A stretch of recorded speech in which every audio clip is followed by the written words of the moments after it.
निखिलम उपाधार विधि से घनफल ज्ञात करना। उपाधार विधि में संख्याएं आधार के नज़दीक ना होके उपाधार के नज़दीक की होती हैं। जैसे अपने देखें 23 इसका आधार देखें तो 10 है और उपाधार है 20। तो 10 को 2 से गुणा करने पर 20 आया। तो 23 का आधार हुआ 10, उपाधार हुआ 20, उपाधार अंक यानी 10 को कितने से गुणा करने पे इसके नज़दीक उसका उपाधार आया। तो 10 को किससे गुणा किया? 2 से। तो उपाधार अंक हुआ 2, विचलन हुआ 3। 23 में से 20 गए, 3 विचलन हो गया। अभी देखें 324 में आधार 100, उपाधार 300, उपाधार अंक यानी 300 कैसे आया? कितने से गुणा करने पे आया? 100 को 3 से। 100 को 3 से गुणा किया तो 300 आया। तो उपाधार अंक हो गया 3, विचलन हो गया 24। इसी तरह ये है 4024, इसमें आधार 1000, उपाधार 4000, उपाधार अंक 4, विचलन 24। यानी 4024 में से 4000 निकालेंगे तो विचलन आएगा 24। इसका जो सूत्र है आधार विधि से, जो हम निखिलम आधार विधि से घनफल ज्ञात करते हैं, उसमें थोड़ा सा इसमें और जोड़ा गया है। पहले भाग में उपाधार अंक का वर्ग करके उसमें गुणा करना है, दूसरे भाग में उपाधार अंक का गुणा करना है, तीसरा भाग वैसा ही है जैसा आधार विधि में था। अब हम देखते हैं 23 का घनफल कैसे निकालेंगे।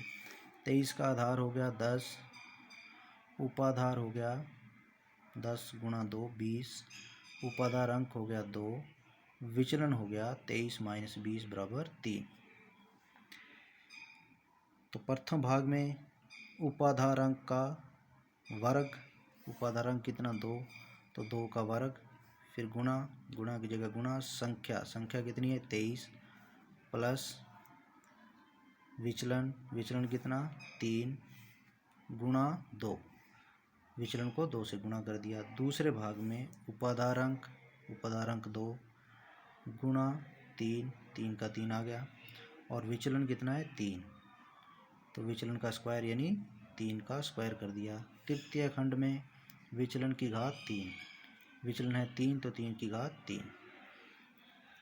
अब 2 का वर्ग था यानी 2 गुणा 2, फिर उसको गुणा करना है 23 प्लस 3 दूनी 6, 23 प्लस 6। दूसरे भाग में देखते हैं 2 गुणा 3 गुणा 3 गुणा 3 यानी 3 का वर्ग है तो 3 गुणा 3। इसी तरह इसमें 3 गुणा 3 गुणा 3, 2 दूनी 4, ये 4 का 4 हो गया, गुणा बीच में चिन्ह गुणा का, गुणा लगा दिया 23 और 6 29, ये 29 हो गए। अब 2 तिये 6, 6 तिये 18, 18 तिये 54, ये 54 आ गया। 3 तिया 9, 9 तिया 27, यहाँ तृतीय भाग में 27 आ गया। क्योंकि आधार 10 है और 10 में 1 जीरो है, तो मध्य और तृतीय भाग में सिर्फ एक अंक रहेगा। जैसे यहाँ 27 है, 27 में से यहाँ पे सिर्फ 7 लिखेंगे और 2 इसमें जुड़ जाएगा दूसरे भाग में, मध्य भाग में। तो इसमें 2 जोड़ने पर ये हो गया 56, लेकिन इसमें भी एक ही अंक लिखेंगे इसका भी, तो यहाँ 56 का 6 इसमें लिखेंगे और 5 इसमें जुड़ जाएगा। 4 को 29 से गुणा किया 116, और ये 5 इसमें जोड़ दिया तो 121। तो उत्तर आ गया 12167। एक उदाहरण और देखते हैं। मान लीजिए कोई संख्या है 401, उसका घनफल निकालना है। सबसे पहले आधार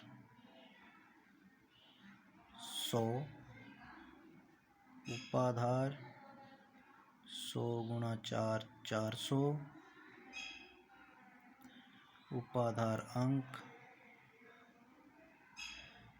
4 और विचलन संख्या माइनस उपाधार कितना? 400। 401 में से 4 गया तो 1 आ गया विचलन। तब सूत्र के अनुसार, सूत्र में क्या है?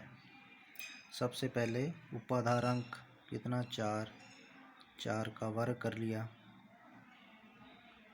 गुणा संख्या है 401 प्लस विचलन कितना 1 गुणा 2। दूसरे भाग में उपाधार अंक गुणा 3 और गुणा विचलन का स्क्वायर।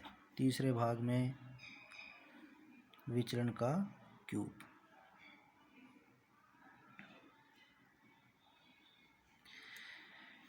अब इसको आगे हल करेंगे।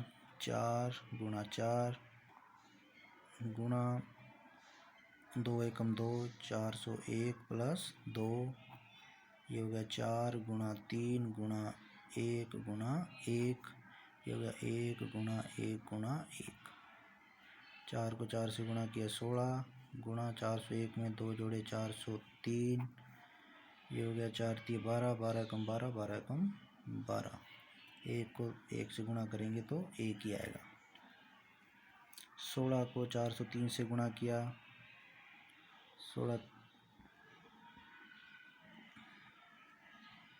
6448, 12 और 1। अब क्योंकि यहाँ आधार 100 है तो मध्य और तृतीय खंड में 2 अंक आएंगे। अगर 2 अंक नहीं है तो 0 लगा देंगे उस संख्या से पहले और 2 अंक पूरे कर लेंगे। और अगर 2 से ज़्यादा हो तो अगले खंड में उसको जोड़ दिया जाता है, जैसे पिछले सवाल में किया था। तो 1 के आगे 0 लिख देंगे, 2 अंक हो गए। ये 12 का 12 है ही, और ये इसको ऐसे का ऐसा लिख देंगे। 6,44,81,201 इसका आंसर आ गया।